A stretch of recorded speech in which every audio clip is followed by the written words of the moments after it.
He's, as you know, a retired professor of science and exercise from the University of Cape Town. He is a grade A1 scientist with he published relentlessly, over 550 publications in peer-reviewed journals nationally and internationally, and has been cited over 16,000 times, and he's, of course, does have an age rating of 68. He's published many books, most notably The Real New Revolution, right, which has sold copies over 200,000 in the first year. He's had many other accolades and received the award, the Silver Award of Mapungubwe from the state president locally. So, Professor Notes, thank you for gracing us with your presence, and I'll call you up just now. You see up on the board, ladies and gentlemen, our program. We're going to allocate 20 minutes to each speaker. Thereafter, there'll be some interaction from the floor. We ask you now already to keep your questions as focused as possible. We will allow you to question the speakers just using about 30 seconds. They will then respond 1 minute each on your question. And later on, we will have a 2-minute sort of concluding remarks from each one of them. Our second speaker is Dr. Luc Vanderpoel, who qualified in Belgium. He, of course, specialized at the University of Cape Town as an anesthetist and practices intensive care here in Cape Town. He's always had a passion for nutrition, and especially the issue of weight control, and has also written a book on this issue as well. So, Dr. Vanderpoel, thank you for gracing us with your presence, and we look forward to hear your address as well. So, ladies and gentlemen, that is the program for this afternoon. We have strict timekeeping by Dr. Ronald Kapp, and we trust that you would sit back, relax, and enjoy the next session with us. Over to you, Professor.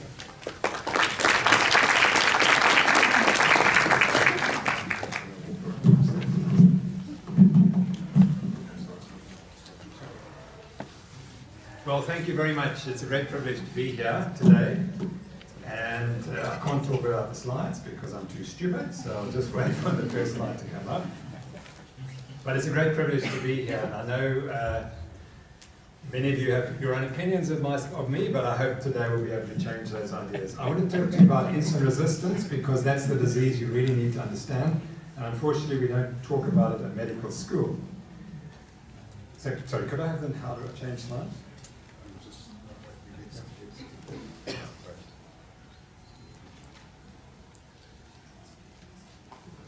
So I'm a biologist primarily, and I've written all those studies, and I'm going to talk about biology. Which one? Great, thank you. And because if you don't understand biology, you can't understand this topic. That's the issue. Nutrition science is the weakest science that there is, and most of the research in nutrition science is heavily biased because it's epidemiological, and epidemiology is the weakest science there is. So it really helps to do proper research. And you may have read this paper we published in this, I think, a medical journal this week. And I want to tell you how this came about. It's titled A Successful Lifestyle Intervention Model Replicated in Diverse Clinical Settings. It was set up by a group of expatriate South African doctors, young doctors working in Canada, and they asked me to help them. And this is the picture of Dr. Edetoy, who started the study, and he faced many of the problems you face every day. He went to Canada, and he saw all these fat people. And he said, as a physician, you give prescriptions every month for chronic conditions, you don't see any improvements in health. Actually, things tend to get worse over time. So we started to question, as physicians practicing recommended guidelines, so-called evidence-based guidelines, why aren't we seeing the desired improvements in health? Why is evidence-based medicine not working? And then they concluded, so we started these group-based lifestyle interventions, and there you see him talking to his patients. With obese, pre-diabetic and diabetic patients, and we track patients' outcomes with the electronic medical record data practice-based medicine, and that's the new medical research. And what we found was participants' health improved, they reduced their need for medications, and their control improved, and then things took off from there. And the key was a lifestyle intervention based on a high-fat diet. And this was the outcomes that they discovered. They found these were the outcomes. On the left is their pre-data, They are mainly women, and on the right are their follow-up data. And you will see those with outcomes. Every single risk factor for heart disease improved, and the incidence of metabolic syndrome dropped from 60% to 60%, percentage from 57.6 to 19.4%. You are told that metabolic syndrome is an irreversible condition. It is not. This data proves very simply that the diet is the problem that is causing the metabolic syndrome. If you take the diet away and you give these people a decent diet, their metabolic syndrome disappears. And that is what this shows. And then you see if they reverse back to the old diet, they will get the disease. It will return. That doesn't mean the diet doesn't work. It means the diet caused the problem, the original diet. And I will explain to you why the diet we prescribe, the low-fat diet, is the cause of the problem. So, these data show that the metabolic syndrome can be reversed by a high-fat diet as part of a lifestyle intervention program in those with insulin resistance. The outcome is not produced by conventional medical management using standard pharmacotherapy, and that's why this is so dangerous. Because I'm right up against the pharmaceutical industry. That's the problem. So to remind you, that is metabolic syndrome. Those are the conditions. That's what you see every day, and you don't know what causes it. And if you go a bit further, you might measure LDL particle size, which is what's the key. It's not the total LDL cholesterol, it's the small, dense LDL particles. And those are all features of hyperinsulinemia, insulin resistance. And your patients have hyperinsulinemia, and you don't diagnose it because you weren't taught it. And I'm going to teach you that. Where does it start? It starts in 1977. We're going along very healthily. And then the US guidelines for new dietary guidelines come along. They're driven by industry. They had no scientific basis whatsoever. And we became fat thereafter. Why? Because we fed high carbohydrate diets to insulin-resistant people. And what happened next? The obesity epidemic starts. There it is. No one will ever explain that to you. They'll never show it to you. And what happens 20 years later? The diabetes epidemic starts. Why? Because there's a 20-year rule. If you overfeed people with insulin-resistant carbohydrate for 20 years, they get diabetes. And so that comes along. So there we have it. We've taken a million of years to get to this perfect guy on the right, and he's perfect because he has an apostat in the brain, which exactly sorts out the number of calories he needs to eat each day with the number of calories he's expending. We then bring in highly addictive foods, like Coca-Cola, and that is what happens. Obesity, ladies and gentlemen, is a brain disorder, and if you do not understand food addiction as the cause, you will never help your patients. The characteristic of this guy on the right is he is always hungry. And if you don't understand hunger and how to manage hunger, you cannot reverse obesity. So, how the brain apostat regulates body weight homeostatically. We have a brain center which measures calories in and calories out. And that is the brain controls calories out, the brain controls calories in. We call it the apostat. Now, if you tell your patient to go out and do less exercise, if by chance your patient does less physical activity, they do not get fat. They eat less, because that's how homeostats work. So telling people to exercise more, exercise less doesn't work, as I'll explain to you. So if the brain homeostats works appropriately, when they exercise less, they eat less, they do not get fat. Conversely, if you tell people to do more physical activity, it doesn't work because they eat more and they don't lose weight. That's the key, because it's a homeostatically regulated system.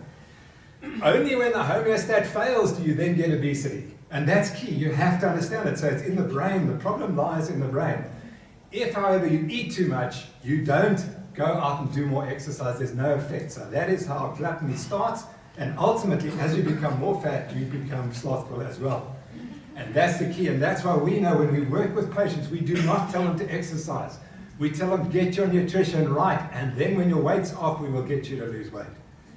So, this is the model that you've been taught at medical school, the calories in, calories out model of obesity. That is the one you teach your patients. You are slothful, you just eat too much and you don't exercise. It is garbage. Why? Because the brain is involved, and that doesn't include the brain. So, that model doesn't work. Why doesn't it work? Because this explains the how, but it doesn't explain the why. Why do beasts ingest too many calories? They ingest too many calories because they're always hungry. And that's the key. And any diet that to make you thin, it must take away your hunger. And so abnormal apostat function is the first requirement for the development of obesity and a metabolic syndrome and perhaps type 2 diabetes. And this will be associated with insulin resistance, perhaps as underlying driver. So we'll get to insulin resistance. So that's the first point. Obesity is a brain disorder, and you've got to treat it as such. You've got to understand hunger. So here is the insulin model of obesity, which is the model we use, and it's not 100% perfect. This is a very simplistic diagram. You in your bodies have 5 grams of carbohydrates in your bloodstream, glucose. And you have just eaten 200 grams of carbohydrate for your lunch. How can that possibly be? You've got 200 grams, you've got to sit into a bloodstream which has only got space for 5 grams. So what happens? You get hyperglycemia, your glucose rises, you have to oversecrete insulin. So the reason why you're somnolent at the moment is because you've got hyperglycemia and hyperinsulinemia. Whereas I've got neither because I didn't eat since breakfast and I won't eat till dinner.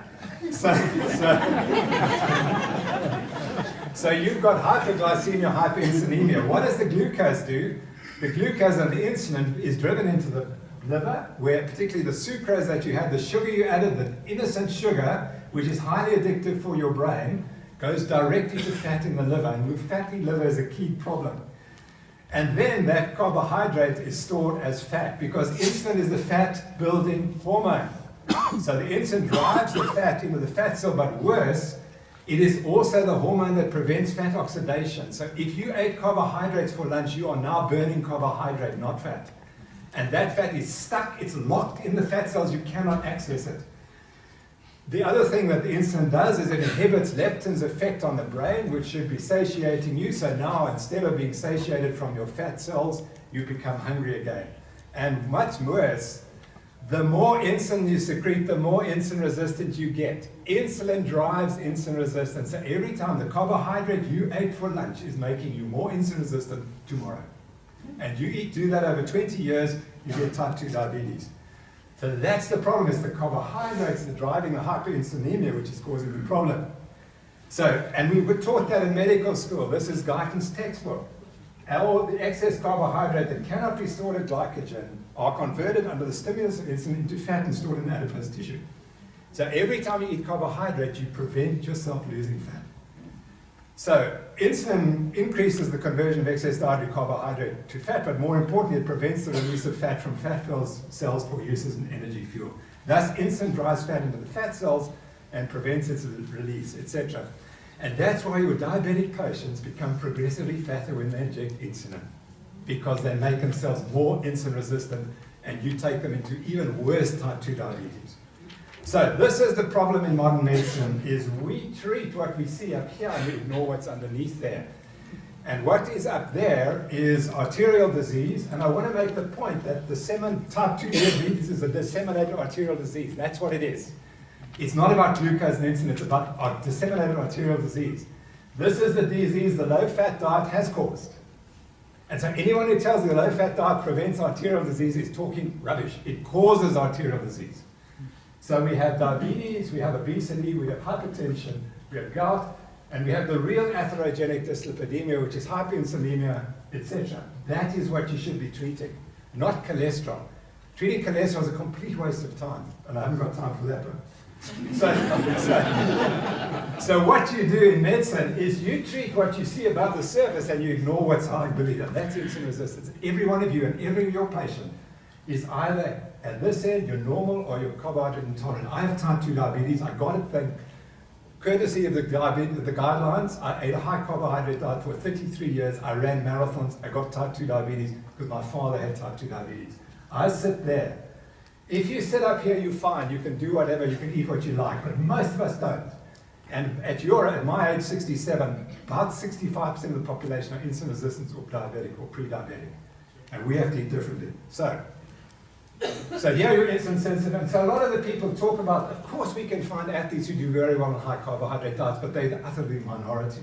Most of us sit at this end. We're insulin resistant, we've got a bad belly, we're obese, we're metabolic syndrome and type 2 diabetes. A belly indicates insulin resistance. You've got to understand that. So, and cancer and dementia will soon be shown to be insulin-dependent, insulin-resistant diseases as well. The evidence is there. So, what about outrunning a healthy diet? Well, there's Chris Froome. Here's Chris Froome a few years ago when he was eating this fabulous high carbohydrate diet, weighed 75 kilograms, exercising 6 hours a day. He changes his diet to a high fat diet and he loses 67 kilograms. He goes from being an ordinary cyclist to the best in the world. And that is a man trying to control his weight on a high carbohydrate diet who has a problem because either his apostat doesn't work or his insulin resistant, I don't know. Now he's the world's best athlete. And that you cannot outrun a bad diet. That is the key, and if you want one picture, there it is. Okay, now, who's the world authority on insulin resistance? It's Gerald Raven. It's not Tim Noakes. He didn't make this thing up. Gerald Raven spent his life studying insulin resistance. And here's his paper, Insulin Resistance in Coronary Heart Disease in Non-Diabetic Subjects. And this is the theory that he has developed. That if you are insulin resistant, it should have built up. Okay, so if you're insulin resistant, you have compensatory hyperinsulinemia all the time. You're over-secreting insulin. You develop metabolic syndrome and eventually coronary heart disease, or you go this way with type 2 diabetes. Now the key is that insulin is the toxic agent, and that's what insulin causes. You've never read that in the textbook because it's not described. You know all, I could ask all of you, what does hypercortisolemia cause? And you all know. But if I asked you, what does hyperinsulinemia cause, none of you would know. Because that's what it causes. Weight gain, atherogenic dyslipidemia, adiposity, endothelial dysfunction, hypertension, etc., etc., etc. Those are all directly related to excessive insulin. And where the reason why this guy will not get the Nobel Prize is he got it wrong. Because the problem is compensatory hyperinsulinemia, but that is not the cause by insulin resistance. It's caused by that. It's caused by the high carbohydrate diet. That is the cause of the problem. If you do not have a high carbohydrate diet, you're fine with insulin resistance. You will not develop the disease. And that's why before we went on this high carbohydrate diet, all of us were healthy, or we were healthy, our parents, our grandparents, because they weren't eating a high carbohydrate diet. They handed their genes onto us and we ate the high carbohydrate and we got into trouble. So that's the issue there. So it's the high carbohydrate diet and insulin resistance that causes all these problems, and ultimately you get increasing insulin resistance. And he knew this. Raven knew this. He said if dietary carbohydrate is increased in an isocaloric diet, additional insulin must be secreted to maintain glucose homeostasis. He never had the courage to come and say, people, we have to eat a high-fat diet, because he was from Stanford. And what happened to me in this country, you can imagine what would have happened to him in Stanford, telling the heart patients to eat high-fat diets. And he misses out on the Nobel Prize for that reason. Okay, so he understood it. Just to make you the latest points is that the real killer is fatty liver. You have to treat the fatty liver. This is a paper out the last few weeks showing that it's hepatic steatosis and insulin resistance which cause atherogenic dyslipidemia.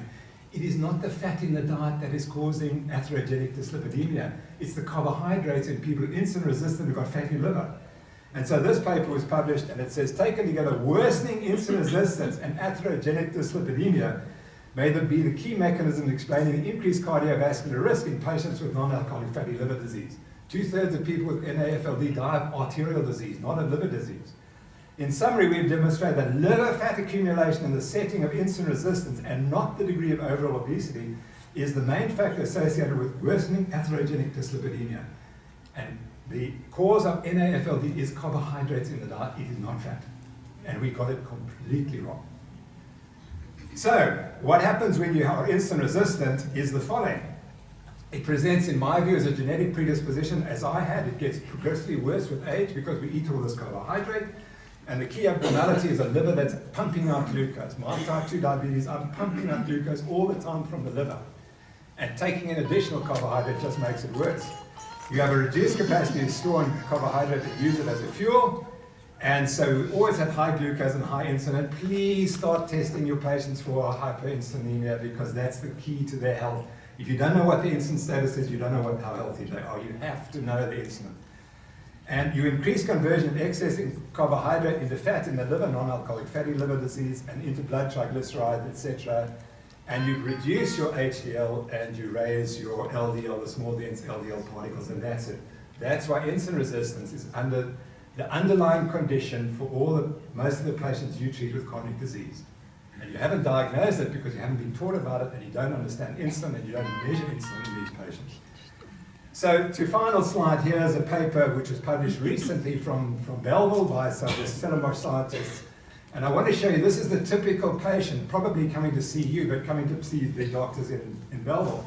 And they are based on the presence of non-alcoholic fatty liver disease. These are the group with the least, and those with the most. And that's from the basis of GGT, blood GGT values. And I want to show you that if you treat these patients conventionally, you get it wrong. So here's their mean body mass, and they're all a bit heavy already. They're marked obese or overweight or going on obese. This is their fasting glucose. The fasting glucose on these healthiest people is 5.9. This group is profoundly insulin resistant, even though they're considered to be normal. They are not. And when they get up here, this group's diabetic. And this is 50% of people in Belleville screened on the streets. They're not coming to the doctors, they were screened on the streets. And this is their HbA1c, which you'll know should be below 5.5. This group is on the route to diabetes. This whole population is diabetic. They're all diabetic. These ones are just waiting a few years. These already are diabetic. This is the standard population in South Africa. That's what they look like. This is a tsunami that is going to destroy medicine in this country, because in 10 years we will not have enough money to treat all these people. So then, what are their triglycerides? Their triglycerides are far too high. They should be below 1. If your triglycerides are over 1, you're eating too much carbohydrate and you're insulin resistant. Their HDL is low. It should be much higher, 1.5. Here's their total cholesterol. Now, this is what you measure. So you look here. Oh, my gosh, it's about 5. We must treat these patients urgently with a low-fat diet. We put them on a low-fat diet, and you make it worse. Why? Because they're insulin resistant. So you give them more carbohydrates, and you kill them. That's what you do. Because these people, their problem is insulin resistance. It is not high cholesterol. So you give them exactly the wrong treatment, and so they die. And this is the instance of metabolic syndrome. In metabolic syndrome, 50% in the healthiest group. So, to summarize, so this group of Capetonians is suffering from non-alcoholic fatty liver disease, hyperinsulinemia, and carbohydrate intoxication. What dietary advice should they receive, and what advice are they likely to get? And that is why you can't cure them. And that is why our Canadian study helped these patients. Because we took the carbohydrates out the diet and we stuck the fat in, because that's what they need. So, to summarize, what might all this mean? Hypertension, obesity, diabetes, heart disease are the symptoms of the underlying physiology, pathology. They are not the disease. Please understand that. They are not the disease. And I don't care what you've been taught, they are not the disease. The common pathology in all these conditions is insulin resistance. And the beauty is, you can treat these patients by getting them out of the carbs. I've got 30 seconds. Insulin resistance is a benign condition, but a high carbohydrate diet turns insulin resistance into a killer. And that's what we did in 1977 when we changed the dietary guidelines. A low carbohydrate diet is a key to the prevention and treatment of insulin resistance, and hence all these conditions. And some cases of type 2 diabetes and metabolic syndrome will reverse on a low carbohydrate diet. Thank you very much.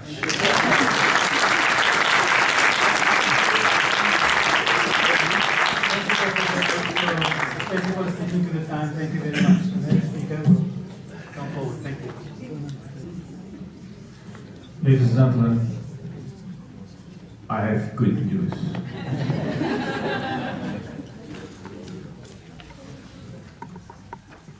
And bad news. The good news, the magic cure for fatness is just 1 year away. And will always be. I'm sorry to spoil the party.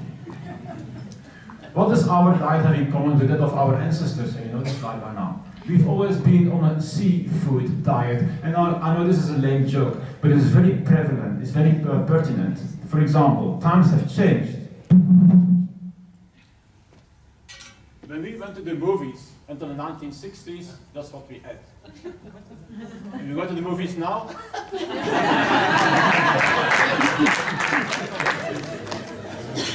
cola then, cola now, a muffin then, a muffin now.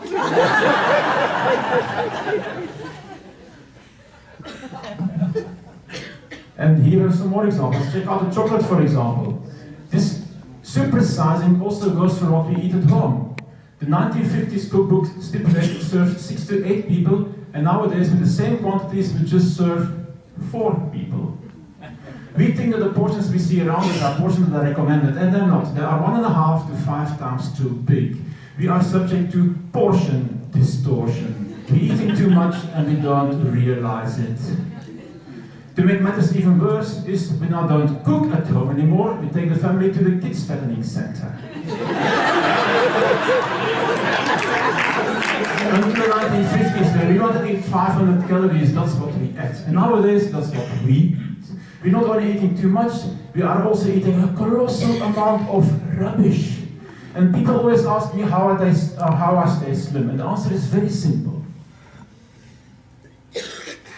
95% of all the stuff sold in supermarkets I find unfit for human consumption. I will not be seen dead eating that stuff.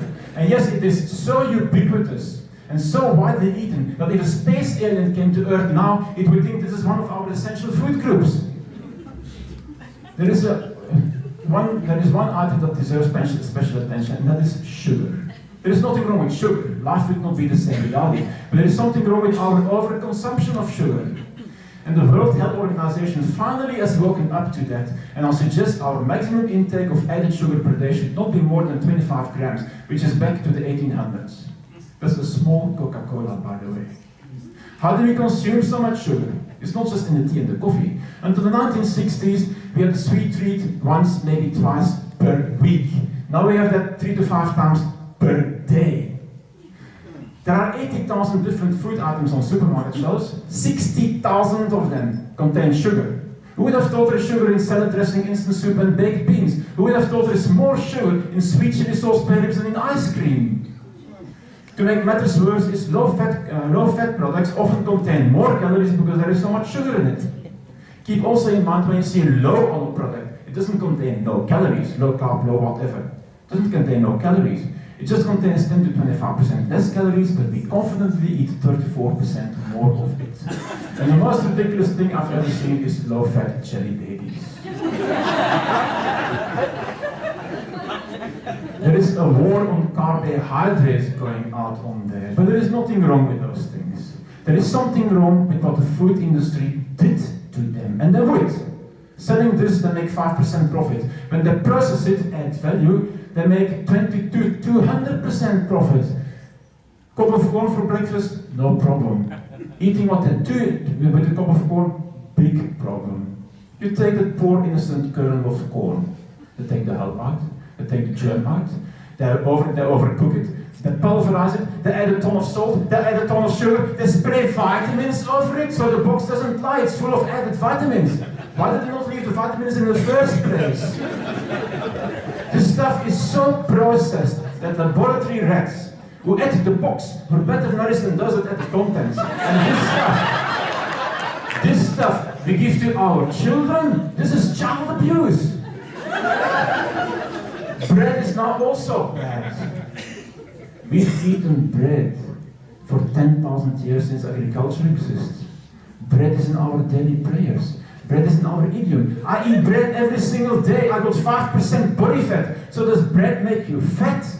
There is bread and bread. Anybody here ever make bread? It's a lengthy process. You have to mix the ingredients, knead it, let it rise, knead it more, let it rise more. It takes 5, 10, 15 hours before it goes into the oven. Industrial bread takes 4 minutes. It's full of chemicals to make it rise faster, stretch better, preserve longer. They add yeast for the taste, not to let it rise because there is no time for it. In essence, you are eating a loaf of chemicals to which wheat is added to make you believe it's bread. All this processed stuff we think is just about the calories, and it's not. It's about far more than that. This is a complex slide, and I'll give you some seconds to look at it, because this is actually a symposium on its own.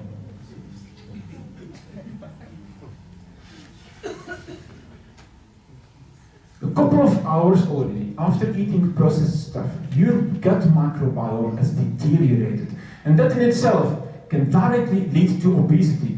So much so that stool transplant nowadays is suggested to treat resistant obesity. Also, processed stuff set an inflammatory syndrome free, and as a consequence of those syndrome, you find equally obesity and its comorbidities. Losing just 5 kilograms. You don't even have to come down to your ideal weight. Just losing 5 kilograms will already decrease the inflammation so much that you'll feel it. You feel it, for example, in your joints, not just your weight-bearing joints, also your fingers. Decreased inflammation. Insulin resistance is also part of that inflammatory syndrome. And now the Benting people will tell you that insulin resistance is there because you eat carbohydrates. It's part of the story, I agree. But there's far more to it. Why would Mother Nature give us a hormone so we can eat something? And then when you eat that one thing, it makes you resistant to that hormone. Maybe Mother Nature had a blunt moment? No. Insulin resistance is a completely normal physiological survival mechanism. In times of scarcity, you become insulin resistant. Why? Because your body wants to make 100% sure there's enough glucose, fuel, available for organs that need it. Your brain and your red blood cells. And in case you're pregnant, the growing brain of the fetus. Pregnancy is an insulin-resistant state. Insulin resistance also kicks in during times of plenty to prevent you gain even more weight. And insulin resistance also kicks in during times of stress, fight and flight. Why? Because your body wants to make sure there's enough glucose available for the organs that make you run away from danger. Brain, heart, lung, red blood cell, and active skeletal muscle. Because those are the organs that can use glucose without the help of insulin. Now speaking about the Benting thing, just 1 minute. I'm fully in favor of the Benting stance against refined carbohydrates and sugar. But they throw away the baby with the bathwater and now vilify all carbohydrates. They even put the humble green pea on their forbidden list. Now, and I want to see the very first person who became obese from peas.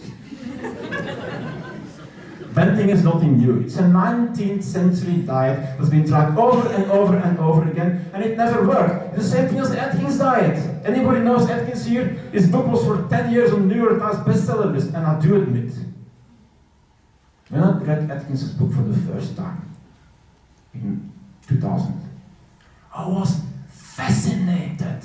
I'm serious, fascinated. This stuff was phenomenal. It all made so much sense. Why did we not learn this thing in medical school? It was a solution for diabetes and overweight. The more I read, the more I realized this is too good to be true, and it was. It's a vast oversimplification. They say carbohydrates set insulin free, and insulin, the hormone of excess, stores the calories in fat tissue. So insulin gives you obesity. So they say no carbohydrates, no insulin, no obesity. Now I'm all in favor of keeping things simple. But this is not simple. This is simplistic. To say that we have insulin in our body to give us obesity is the same thing as saying that we have a brain to give us a stroke. So much enough ranting about Benting. Okay, there is an obesity epidemic going on out there. And what do we do about it? This is it, and it doesn't work. Because it's calories count, but don't count on counting them. It's far more important to know where your calories come from. Diets make you fat, exercise is overrated, and self-help does not help. If you have appendicitis, would you go and buy a book that says how to cut your appendix out in 3 easy steps? This lady had a huge emotional trauma in her late teens. She compensated by eating.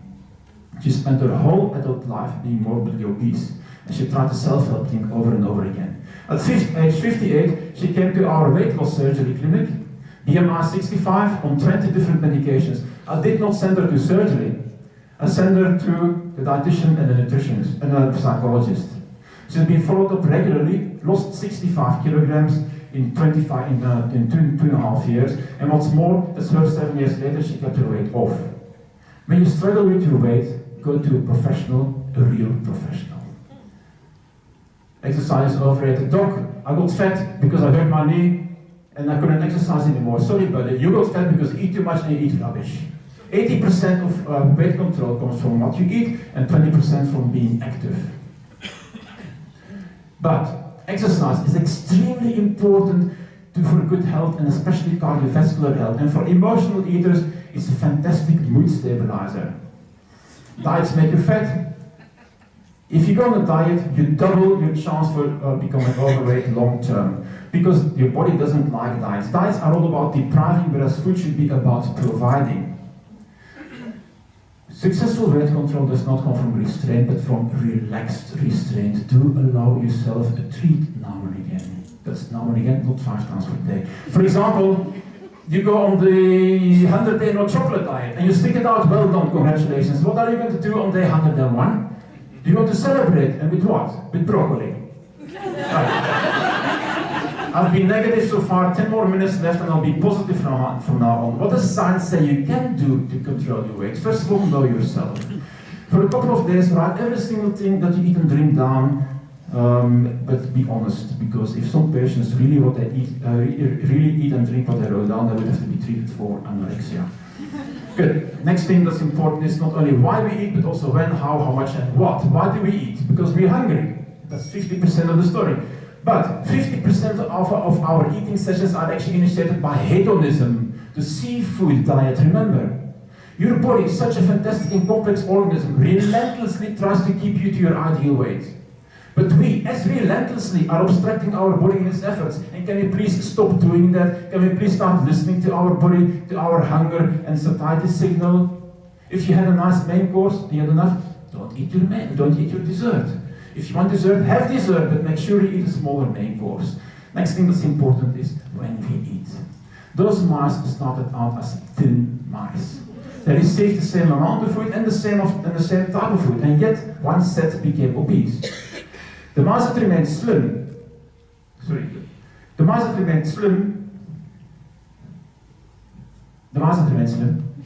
they received food at regular intervals at meal times. The others received food at irregular intervals, sometimes 3 times per day, sometimes once, sometimes nothing for days on end. So when food did come, they binged, they wolfed like if their life depended on it, and their life might depend on it, because if they did not stock up now, they would be dead by the next eating session. So over the whole period, when you didn't have a routine, those mice ate far more calories than the other ones. So the lesson for us to learn is have a routine, 3 meals per day on a fixed time. And if you're hungry in between, a snack. And a snack is a snack. A snack is not another meal. This is a snack, 80 calories. This is also a snack. 6 of those is also 80 calories. Now this will fill your stomach. This won't even say hello. Good. Your meal should be as much part of your diary as any meeting. Routine is a treatment in itself.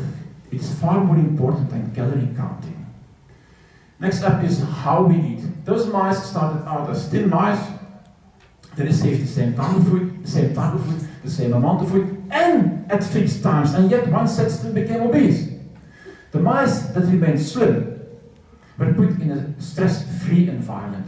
The others in a stressful environment, overcrowding, noise, researchers banging on their cages. So when food came, they wolfed that food down, like if they wolfed that food down, far beyond satiety, and they also set stress hormones free, cortisol, adrenaline, that steer calories in the direction of fat tissue, especially abdominal fat. So the lesson for us to learn is never ever eat on the run.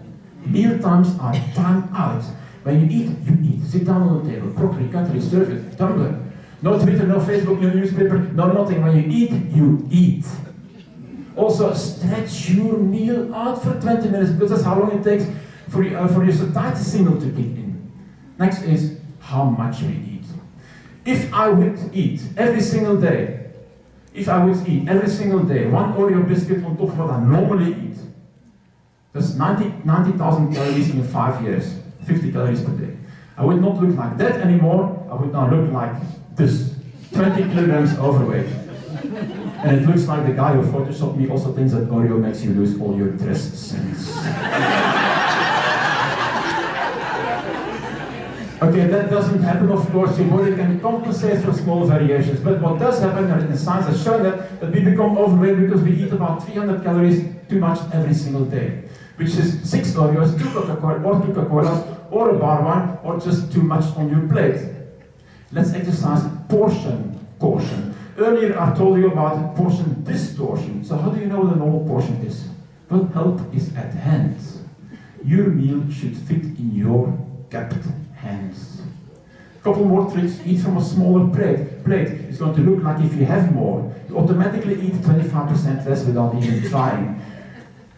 Shrink through crockery and cutlery. Remove things. Don't leave your cooking pots on the table to prevent yourself having a second helping. You automatically eat 300 calories less. It's a diet you don't know you're on. And last but not least, what we eat. And here it becomes difficult. High carb, low fat, low carb, high fat, saturated, unsaturated, monounsaturated, polyunsaturated, omega-3, omega-6, glycemic, low glycemic content. Who can get head or tail on this stuff? This is rocket science. To eat a simple plate of food nowadays, you have to be like Einstein. Can I make it very simple for you? For all, if you want to control your weight or health, what is the stuff that you can never ever eat? Don't even think about it. For your convenience, I've put it all together on one slide, and this is a blank slide. There is nothing that you can never ever eat. I'm not saying you must go wild on the French fries and cheesecake 5 times per day. This is the occasional treat. The sad thing is that in our society, we have separated food into good food and bad food. Not on the basis of nutritional content, but on the basis of body image. There is a relentless quest to have zero body fat. And that's completely unnatural. Because throughout history, we actually wanted to be round. It was a sign of wealth and fertility. Food was in scarce supply, so admiration went to the fat. Comes the 20th century, food became into more abundant supply, so the admiration went to the not so fat. But have a look at the thighs. There's quite a bit of a chunky thigh there, isn't it? And have a look at the knees. There is fat around the knees. In 1951, you could get to the final of the Miss World competition with fat around your knees. Nowadays, you have to get liposucked, or you won't even get to the first round of the Miss Clifton competition. Anyway, 1951, a healthy natural look. Nowadays, the Holocaust survivor look. If a person looks that thin, if the population of a country looks that thin, the United Nations sent in humanitarian aid. And yet, we find that the most good-looking person on earth. There is nothing wrong with that person. There is something wrong with our perception of what is beautiful and what we should look like. And ladies amongst you, if you relax about your weight, science has proven that you're going to be more successful controlling your weight than if you obsess about it. So, there is no good food and bad food. There's only good habits and bad habits, as I've been telling you just now. In your food choices, just keep 4 words in mind. Stay close to nature. Eat fruit as it comes off the tree or out of the ground. There are apple trees, but there are no jelly baby trees. There is nothing that you can never eat. So is there something that you have to eat? And yes, science thinks there is. Every single day you have to eat 5 servings of fruit and vegetables because they contain all the micronutrients that your body needs. And micronutrients are for your body, but motor oil is for your car. Without it, you can't function, you can't burn your fat properly. I spoke about eat, let's see at what we drink. After your meal, can you still then eat a whole roast chicken? It would be difficult. But with your meal, you can drink 4 glasses of wine, piece of cake. They are equal in calories. Keep in mind that any caloric drink is equal to 2 slices of bread or a cup of rice. They are actually a small meal. And fruit juice is not better than cola because it contains the same amount of sugar, even if no sugar is added. And diet drinks increase your appetite, so they actually make you fat. I've got 1 minute left, and I've got an important thing to say. If we want to win against the obesity epidemic, it's not sufficient to change individuals, we have to change the world. For example, if you walk into one of the private hospitals in Cape Town, 30 seconds, one of the private hospitals in Cape Town, and you look left and right, what you see on the left, you see a notice board put together by the dietitian with very well meant heating advice. And just across that, a vending machine and a junk shop. Go to the first floor in the operating theater, and there you see an advert for a fudge sale, chocolate eclair sale, and a cake sale. In the tea room there's a rat sitting with junk, and in the afternoon another rat with more junk. The matron, in her wisdom, decided that her nursing staff needed more easy access to the vending machine, so she plonked one down there, right in the middle of the corridor where all those little mild patients had been passed, and looking at the size of the nurses, there was not really a need for a vending machine.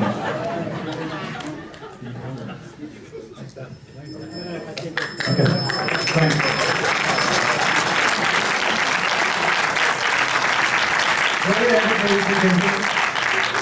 Consistent with the theme of this conference, 2 worlds, 2 views, lots of controversy. So we're moving over to question time.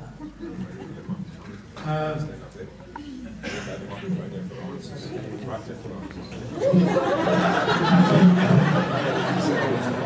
wants to pose a question, could you please come forward? Come on.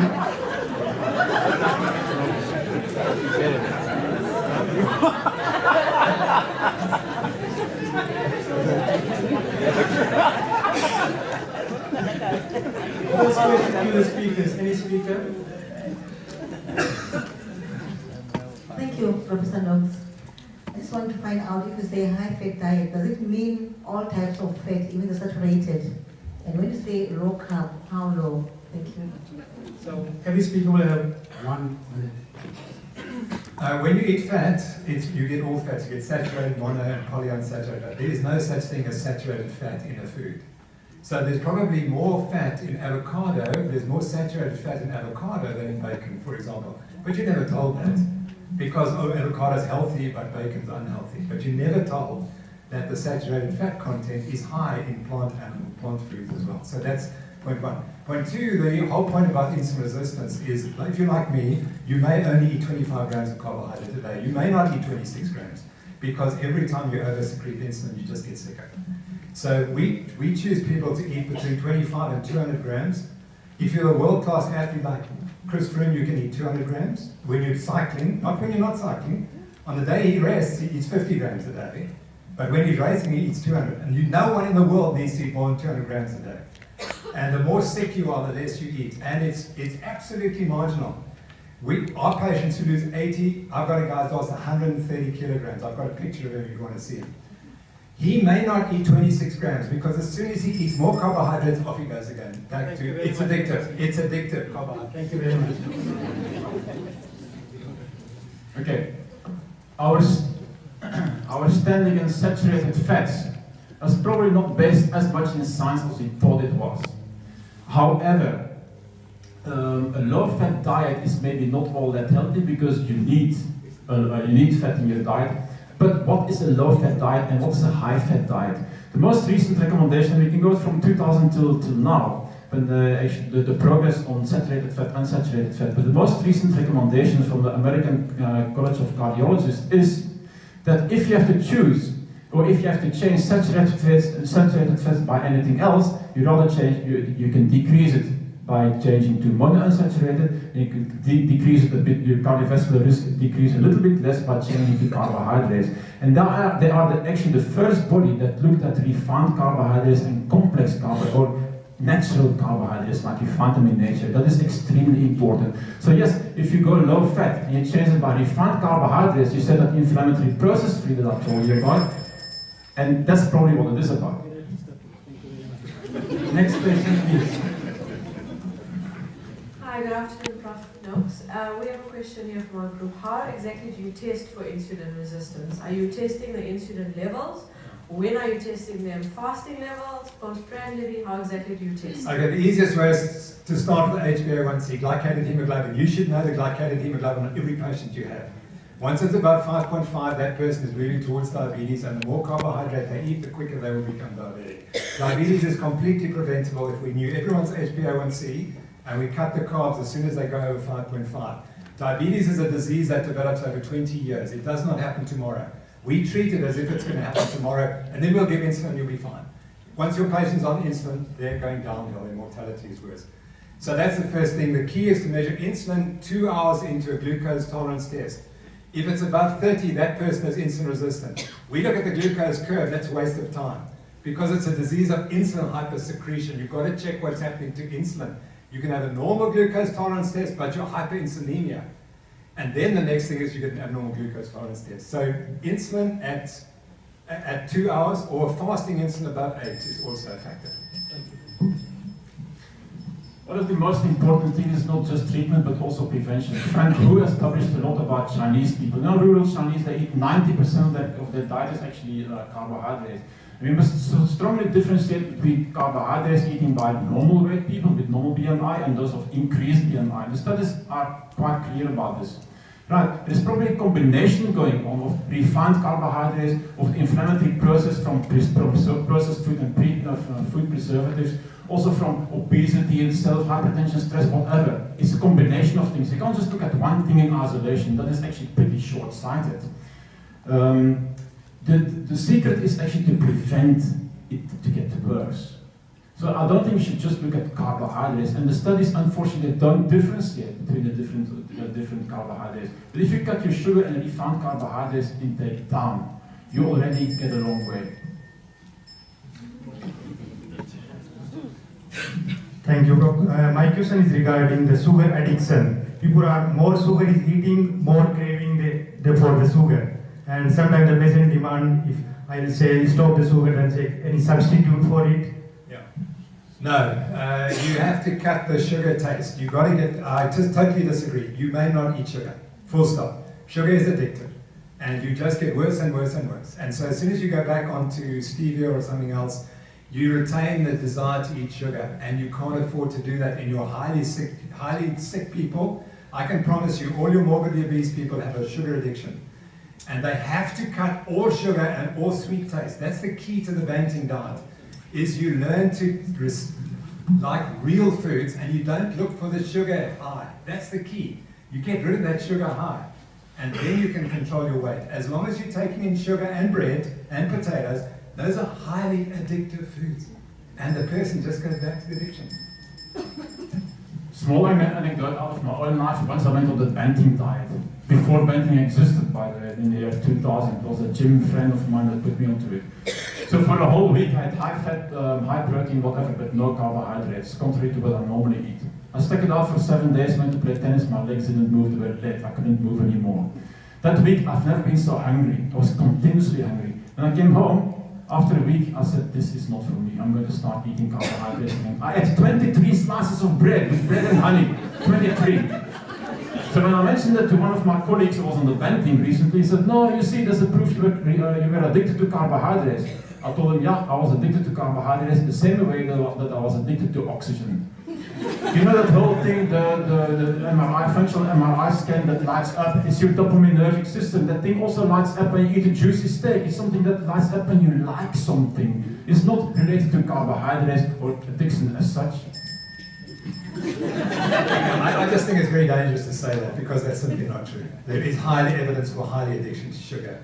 And what you've done is you've just given the patients who are obese, morbidly obese, you've told these people that they can continue to eat sugar and so on and so forth. You have a sugar addiction, so you should acknowledge it. I also had one. I had one too. I had a bread addiction. There is evidence for it. And unfortunately, your personal experience doesn't help us. We're trying to help millions of South Africans who are obese because they have a sugar addiction and they have food addictions. And you discount it on your own experiences. What's your HbA1c? What's your insulin? What's your health? You're thin because you're fortunate. I'm not. I lost 20 kilograms because I was following your diet and it was killing me. And you're fortunate. You're the guy on the far extreme right. But to use your experience to explain South Africa, which is the most obese nation in the world, and God made you thin. That's right. You see, and you don't understand it. Thank you, God. But also thank you.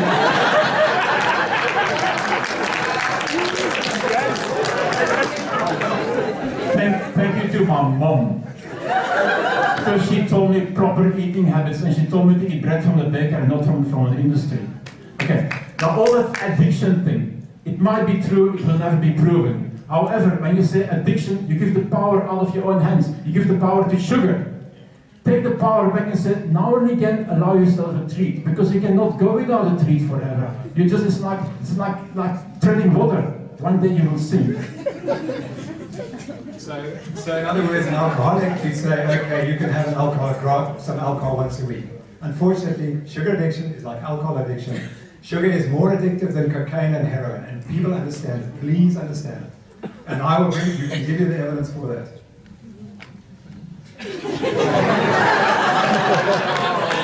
Okay, if we keep on quoting extreme examples, we are not going to get anywhere. Those are GPs sitting here. They want to go home to their surgery on Monday and give their patients a simple message.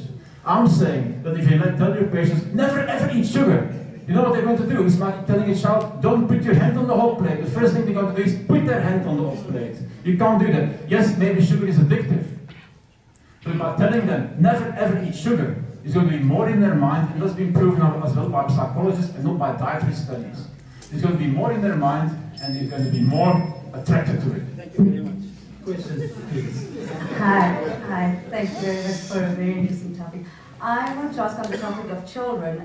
There is an obesity sort of pandemic that's hitting the kids globally and even in South Africa. And my question is, what advice can we give parents that come in where you have 12-year-olds who are weighing 60 kgs?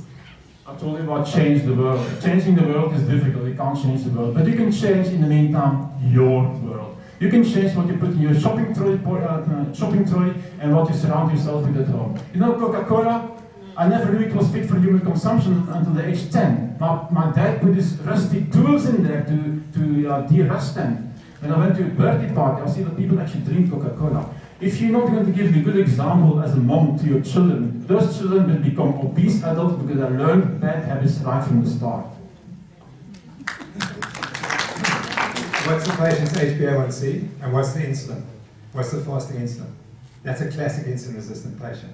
And you treat them as insulin-resistant, which means you put them on a high-fat diet. That's it. And you give them carbohydrates, they will never get thin. That mother probably had diabetes during her pregnancy. She was fed on a high carbohydrate diet. The fetus is exposed to too much glucose. It hypersecretes insulin. It puts itself up for obesity and diabetes. That's what's happening. We're putting our generation to generation. Mothers are eating carbohydrates too much.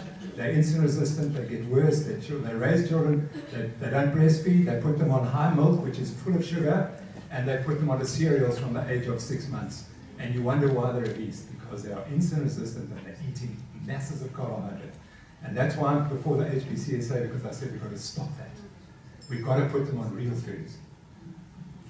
From the mother's got to eat real foods during her pregnancy, and the baby's got to be weaned onto real foods, not cereals, which, as Doc showed, are full of rubbish. Next question, please. Speaking on as a family physician in training, practicing in public health, I'm thankful for your talk, but I would just like to ask. You say chalk out the carbohydrates, put in the fatty foods. In practice, in a community, let's use, I don't know if you're familiar with Crossroads Community Hospital, and that community, what practical advice and guidelines would you suggest in such an environment? Every cent that I've ever got from writing, I invest in funding. We started the Noakes Foundation. We have the Eat Better South Africa campaign. We've had 6 interventions in communities in Cape Town, where we have taught the people who are living on 30 Rand a day for food how to eat on 30 Rand a day. It is entirely possible to do that. They focus on eggs, milk, pilchards, and they source the vegetables in the community. And they source fish. Some of the best fish you can get is in Ocean View. This is a community that is on the breadline. And we had incredible results, because as soon as you cut sugar, the hypertension disappears. And these women are unbelievable, because they say, now I take control of my life. I don't have to go to Curtis Square Hospital and get my party pack, which doesn't work. And we've shown it doesn't work. In Canada, we've shown it. And they now say, my gosh, I don't have to die of diabetes. I don't have to die of hypertension. You take sugar out of the diet, the blood pressure just drops down like this immediately, because these people have the worst diet. So my foundation is dedicated to making South Africans, the poorest in South Africa, eat the best food. So can I just ask, why can one not find a happy medium? Somewhere between that HbA1c that you said shouldn't be above 5.5. Why can't you allow a small amount of low glycemic carbohydrates in order to reach your 5 portions of fruit and veggies a day and enough fiber? There must be a happy medium somewhere between a lot of fat and no fiber. And so why can't one come to a happy medium? There's absolutely no evidence that you should be eating 5 fruit and vegetables. It's another part of industry's drive, and I can show you back to 1992 when the organization got together and they said, we are going to make people believe there is no scientific evidence whatsoever. There's not one randomized controlled trial telling you that eating fruit makes you healthy. There's far more nutrients in meat and dairy produce than there ever is in fruit and vegetables. And you have to understand that. So that's point one. We say it's your insulin resistance, and if you brought up children from a young age and you as a mother ate a high-fat diet in your pregnancy and you weaned your child onto a decent food, they could eat those carbohydrates. The problem is we wait for too long. We let the children become fat, they become insulin resistant, and then we say, oh, but you must still eat your fruit and veg. It's too late. You've got to start early. So I quite agree. If the child is healthy and lean, yes, they can have their fruit and vegetable. But fruit is a sweet. It's a treat. It is not ever, there's no evidence that it's a superfood.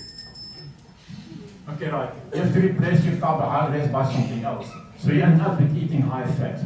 Now, all the studies being done, all of them, they look at normal fat intake, and normal fat intake is anything between 30 and 40%, I think you will agree with that. There is not a single study being done on eating 70% fat, not one, although there is one. Robert Atkins did one in the 1990s. He was a multimillionaire from his books, did a study on it. He put all the results of his study of a multi-million-dollar study, put it in his briefcase, and he lost his briefcase.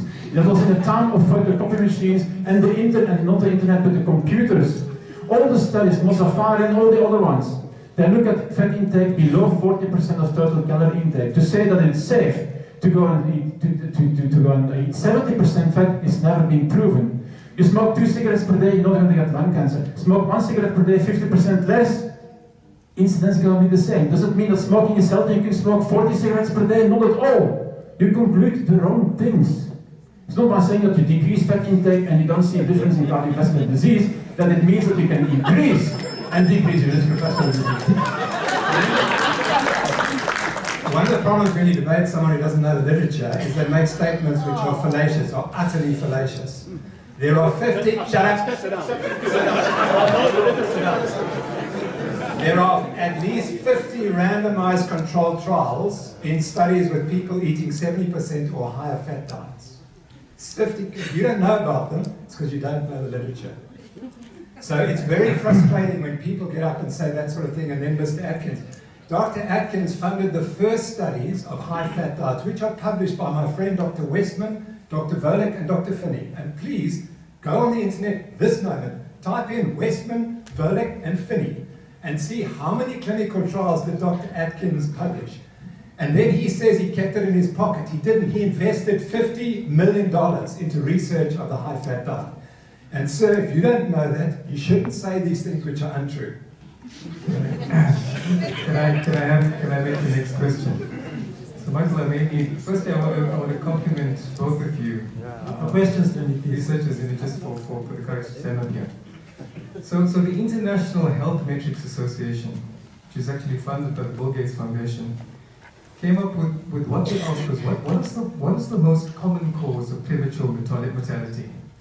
It was not cigarette smoking, it was actually inadequate fruit consumption. You can Google that. The International Metrics Association. The World Health Organization has now actually moved from recommended from 5 fruits and vegetables to 9 fruits and vegetables. The only randomized controlled trial that shows angiographic regression of coronary artery disease is a low-fat diet by Dean Ornish. Thank you. That's been replicated. Dean Ornish was never a randomized controlled trial. It was never selected, and he knocked out about 5 patients would have reversed the findings. I think you should go and read The Criticisms of Dean Ornish by Nina Teicholz. I suggest you read The Big Fat Surprise book by Nina Teicholz. Then you will see Dean Ornish has no leg to stand on. He was not a scientist. That study is not scientific. That's very controversial. No, it's not controversial. Go and read the facts. There is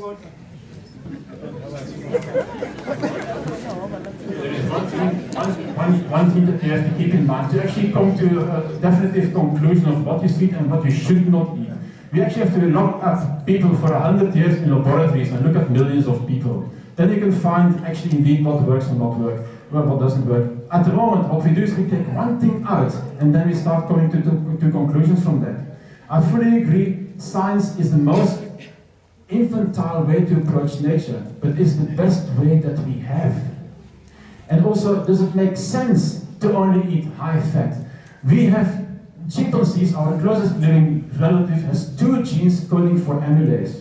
Homo sapiens has 16. Is it there just because as an ornament? No, I don't think so. Diet is also making sense of things. A high-fat diet and only eating 25 grams of carbohydrate doesn't make much sense. because we haven't evolved like that. I suggest we're going to tea people others. Any one of you want to have your refined carbs, you may leave, but we'll take further questions as well.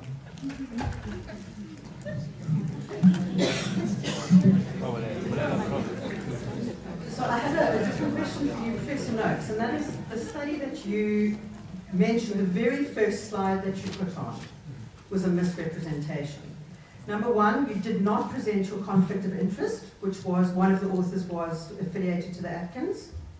And the second thing is the intervention of that trial was not high fat. The intervention was in fact a calorie-restricted, low-fat diet, sugarless diet, and fat-restricted diet. That is how the people lost their weight. The maintenance diet had one arm, and that was a high-fat diet. It was not a randomized follow-up intervention. I felt that you really didn't represent that trial very well. Thank you very much. Firstly, the conflicts of interest, everyone has conflicts of interest, and that's not the point. I don't know if you understand biology, but when you go on a low carbohydrate diet, you actually have a high fat diet, because as soon as you cut carbohydrates, stop shaking your head, would you listen? When you go on a low carbohydrate diet, it becomes a high fat diet, because you metabolize your own fat. That's the key. And if you read it carefully, and if you speak to the people, they will tell you that they reduced the carbohydrates and they discovered they had to increase the fat to take hunger away. The maintenance diet is a high-fat diet, and that's when the data were recorded, when they had been on the high-fat diet for a period. And the key was that the changes occurred. All those metabolic changes, which you are told will get worse on a high-fat diet, got better. And that you can't get away from. I did not misrepresent the paper. It is published in full in the Scientific Medical Journal. Go and read it. People can't understand it because it's such a threat to so many people.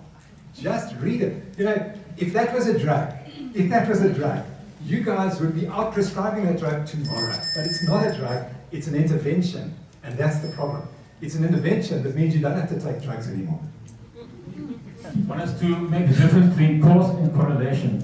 If you lose weight, you're automatically going to improve all other parameters because you decrease your inflammatory state that you are in. If you lose weight from becoming a cocaine addict or falling victim to HIV or TB, your cholesterol will also improve and your lipids, and your insulin resistance will also improve. It has for the biggest thing something to do with weight control, not just by what you eat. And if you lose weight from a complex or unrefined carbohydrate diet, most probably you're going to reach the same parameters. The most recent study has shown it's not only weight loss, but for the vast majority it is. Are there any more questions? No more questions.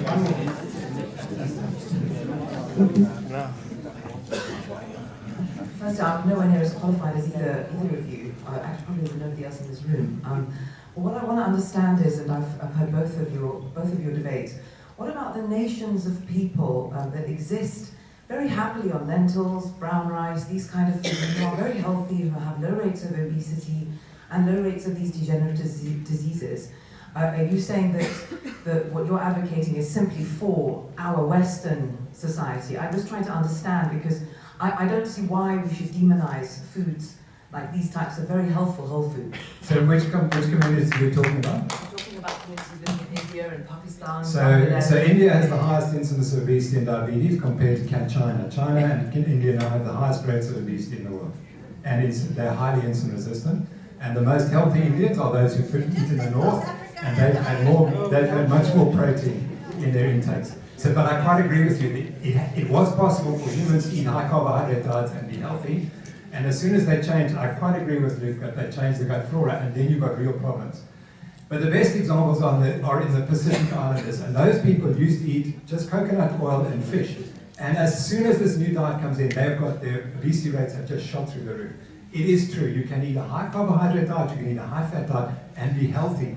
But the instant you change the diet and start introducing high industrial diet, you're in trouble. And that's what the people here, you're dealing with people eating the industrial diet. And this is the guy who couldn't have given you a better example of this industrial diet, what a shocker it is. I am extremely happy that at the end of this discussion we come to a common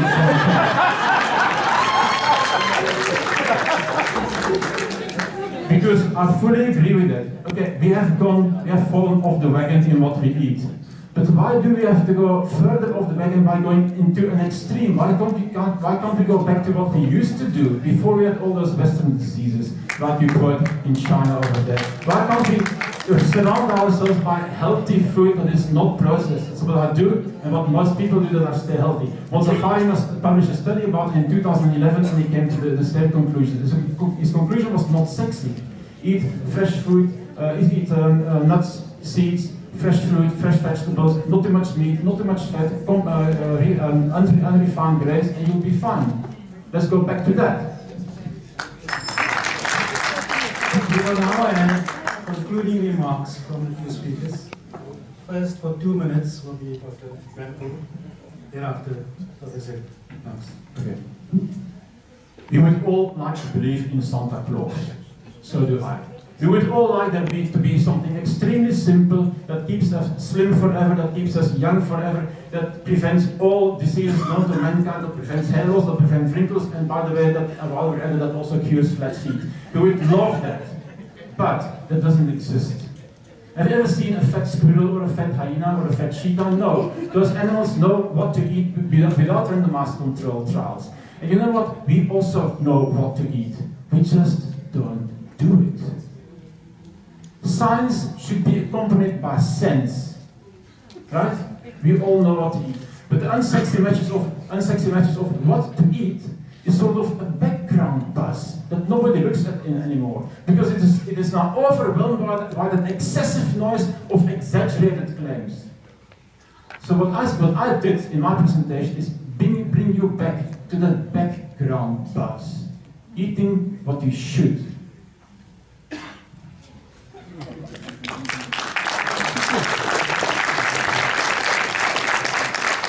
I was born in 1949. I graduated from high school in 1966. Everyone was lean. Everyone was lean. And that's the environment I've come from. And something changed since then. And that's what I asked the question is, what's changed? You are responsible for the health of your patients. You are prescribing a particular routine of management that doesn't work. And you have to admit it doesn't work. Because one day someone's going to point out to you that you spend your life treating patients in a particular way and it didn't work. And you didn't ask why. You never asked the question. That's what we did in Canada. We asked the question, why doesn't it work? And we introduced and we tested a model that works. And you've seen those data. You cannot now go outside this room and say, I don't know what causes metabolic syndrome. I don't know what causes diabetes. I don't know what causes hypertension. You know, and you will be held accountable. Maybe not in 5 years' time, maybe not in 10 years' time, but in 15 years' time. And when you're on your deathbed, you will have to ask the question, did I listen to all the evidence? Did I take it seriously or didn't I? And am I accountable for ill health amongst my patients? That's the question you have to answer as you walk out of this room. And I'm proud that I could give you, I hope, the evidence for what your answer should be. Thank you very much. Thank you. Thank you.